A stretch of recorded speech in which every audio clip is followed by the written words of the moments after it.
Hey guys, good evening and welcome to your Career Point. आशा करता हूँ आपकी तैयारी काफ़ी बेहतर होगी। खूब सारा रिवीजन कर रहे होंगे आप लोग।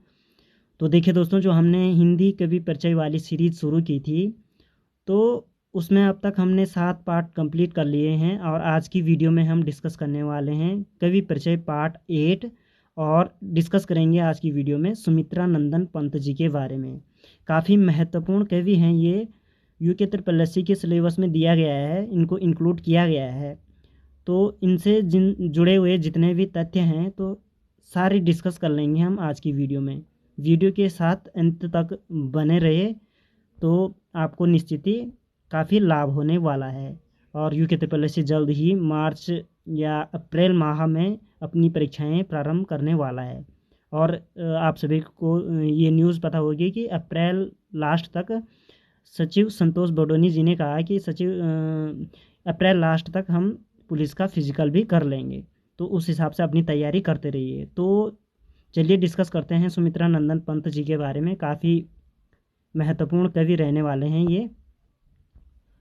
तो सुमित्रा नंदन पंत जी, सबसे पहले जान लीजिए कि सुमित्रा नंदन पंत जी एक छायावादी कवि हैं। ठीक है, छायावाद के 4 स्तंभों में से एक हैं सुमित्रा नंदन पंत जी। छायावादी कवि मैं बता चुका हूँ प्रीवियस वीडियो में। तो सबसे पहले जान लीजिए कि इनका जन्म कब हुआ था। तो 20 मई 1900 में। ठीक है, 20 मई 1900 में इनका जन्म हुआ था कौसानी, तत्कालीन अल्मोड़ा, वर्तमान बागेश्वर। ठीक है, जो कौसानी था तो उस टाइम पे अल्मोड़ा में स्थित था, और लेकिन वर्तमान में बागेश्वर में है। ठीक है, कौसानी में ही सुमित्रा नंदन पंत जी का जन्म हुआ था। और कब हुआ था, इससे पहले ही एक एग्ज़ाम में पूछा गया है कि सुमित्रा नंदन पंत जी का जन्म कब हुआ था। तो 20 मई 1900 में। ठीक है, डेट याद रख दीजिए, 20 मई 1900 में इनका जन्म हुआ था कौसानी, वर्तमान बागेश्वर। ठीक है, नेक्स्ट बात करते हैं। इनके पिता का नाम तो गंगा दत्त पंत और माता का नाम था सरस्वती देवी। तो इनके पिता का नाम और माता का नाम भी याद कर लीजिए। पिता का नाम था गंगा दत्त पंत और माता का नाम था सरस्वती देवी। कार्य क्षेत्र की बात करें तो अध्यापक रहे और लेखक और कवि। ठीक है, तो अध्यापक थे ये। अब बात करते हैं इनकी प्रमुख रचनाओं की, जिनसे क्वेश्चन बनते हैं ज़्यादातर। तो काव्य संग्रह की बात करते हैं इनकी, तो ग्रंथि गुंजन काव्य संग्रह हैं, ग्राम्या, युगांत, स्वर्ण किरण, स्वर्णधूलि। काफ़ी इम्पोर्टेंट पॉइंट बता रहा हूँ और काफ़ी इम्पोर्टेंट काव्य संग्रह इनके स्वर्णधूलि, कला और बूढ़ा चांद। ठीक है, ये क्वेश्चन कई बार पूछा गया है स्टेट लेवल के एग्ज़ाम्स में। तो कला और बूढ़ा चांद वेरी इम्पोर्टेंट है काव्य संग्रह, जो कि सुमित्रा नंदन पंत का है। लोकायतन, चिदम्बरा के लिए 1968 में इनको ज्ञानपीठ पुरस्कार दिया गया था। ठीक है, सत्यकाम, वीणा, पल्लव, पथक्षर पथक्षर और रजत शिखर, ये सारे इम्पोर्टेंट हैं। इनको याद कर लीजिए, नोट कर लीजिए और बार बार रिवाइज कर लीजिए। ठीक है, काफ़ी इम्पोर्टेंट हैं सारे काव्य संग्रह सुमित्रा नंदन पंत जी के। अब कुछ इनसे जुड़े हुए प्रमुख परीक्षा उपयोगी तथ्यों के बारे में डिस्कस करते हैं। पहला पॉइंट है कि पंत जी के बचपन का नाम गुसाई दत्त या गुसें पंत था। काफ़ी महत्वपूर्ण पॉइंट है ये। क्वेश्चन बन सकता है कि गुसाई पंत या गुसें पंत किस कवि का बचपन का नाम था। तो आपका आंसर होना चाहिए सुमित्रा नंदन पंत जी।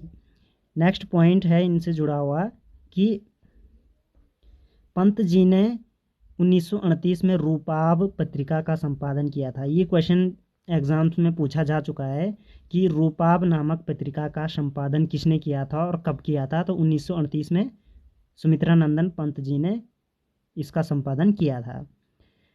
नेक्स्ट पॉइंट की बात करते हैं कि इनके सुझाव पर ऑल इंडिया रेडियो का नाम आकाशवाणी। ठीक है, इन्होंने ही पहले ये आकाशवाणी में काम करते थे, तो आकाशवाणी नाम इन्होंने ही दिया। इन्हीं के सुझाव पर पहले आकाशवाणी का नाम था ऑल इंडिया रेडियो। ठीक है, किया गया, जहां इन्होंने 1950 से 57 तक कार्य किया और 1957 में ही इन्होंने आकाशवाणी नाम दिया। ठीक है, 1950 में ये ऑल इंडिया रेडियो में कार्य करते थे।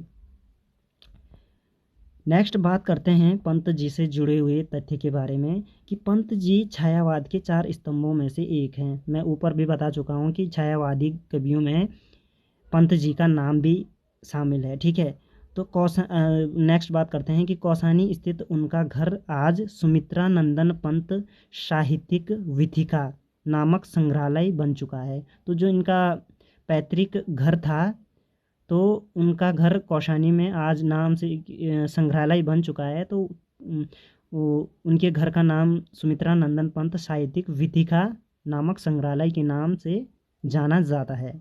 तो ये पॉइंट भी आपने ध्यान में रखना है।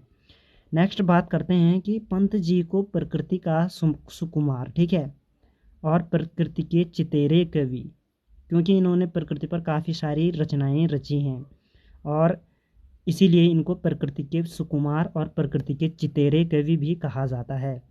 आदि विशेषणों से विभूषित किया गया है, तो अन्य नाम भी इनके हैं। ठीक है, प्रकृति प्रेमी काफ़ी ज़्यादा थे पंत जी। पंत जी को 1960 में कला और बूढ़ा चांद के लिए साहित्य अकादमी पुरस्कार दिया गया। काफ़ी महत्वपूर्ण पॉइंट है कि क्वेश्चन बन सकता है, कला और बूढ़ा चांद के लिए सुमित्रा नंदन पंत जी को साहित्य अकादमी पुरस्कार कब दिया गया? तो आपका आंसर होगा 1960 में। ठीक है, 1960 में। और 8 साल बाद 1968 में इनको ज्ञानपीठ पुरस्कार दिया गया था चिदम्बरा के लिए, और कला और बूढ़ा चांद के लिए इनको साहित्य अकादमी पुरस्कार दिया गया 1960 में। तो दोनों पॉइंट आपको याद रखने हैं। नेक्स्ट पॉइंट की बात करते हैं। 1961 में पद्म विभूषण से सम्मानित किए गए और 1968 में चिदम्बरा के लिए ज्ञानपीठ पुरस्कार दिया गया, मैं बता चुका हूँ।